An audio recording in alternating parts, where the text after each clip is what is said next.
and the birth certificates. Jalupo ga yedwond bu siasa nendo mar Jubilee Laktar Fred Okengo Matiang'i koro yango kanyendo ni dhi medo tego bu siasa mar Jubilee mara mondo mi koro yawa pise duto counties 47 mopacho kaendi kendo ji mathoth koro medo donjo e duond bu siasa onogo. Kekar chung'ur bura nendo manyali e kaunti ma Mombasa kinde chiemo nendo maned mar iftar ne jodinjo salama bende dhi katieko chendo magigo eko mag tweyo oyango ni nitiere ji mathoth mowuok adhood nam chumbi ma bende ne gin jokanyo mag duond buche siasa nendo mar Jubilee. To kata kamano nendo koro ne giwuok kendo riwore kod duond buche siasa mamoko kao singo mar neno ni koro oduogo gi duond buche siasa nendo mondo migikre ne yiero ma higa manyien ma oyango ni Jubilee duogo e telo kata oikore mar duogo e telo mar mondo mi oganda jo Kenya omed yudo dongruoge mana kaka osingo ni ne gitiyo ne jo Kenya maber higni 10 mokalo.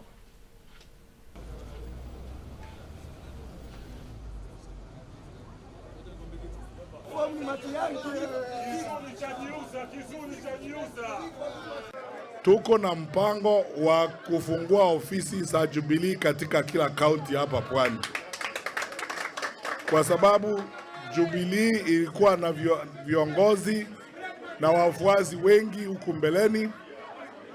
Wengine labda walienda wakajiunga na vyama vingine, tunawakaribisha warudi nyumbani, kwa sababu Jubilee sasa iko tayari kuingia kwa serikali na kurudia ile kazi nzuri tulikuwa tunafanya.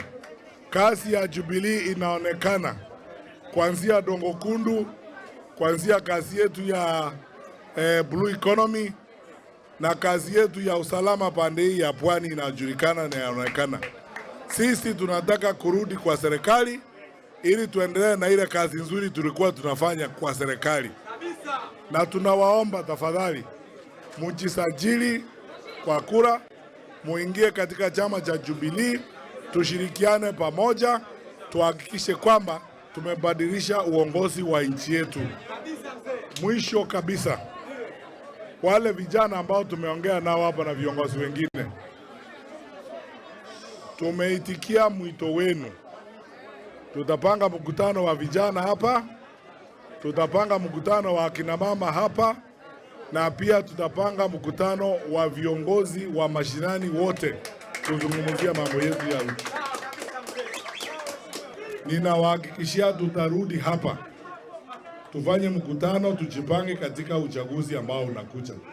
Mimi ninaamini kwa sababu mmeona kazi yetu ambayo tumefanya huku mbeleni.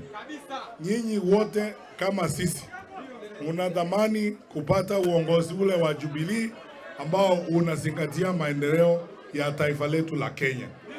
Na wale wote ambao wanaishi hapa, kuna ndugu zangu wengine hata kutoka Kisii wako hapa, na wengine kutoka pande ile ya hapa. Sasa ndio nyumbani.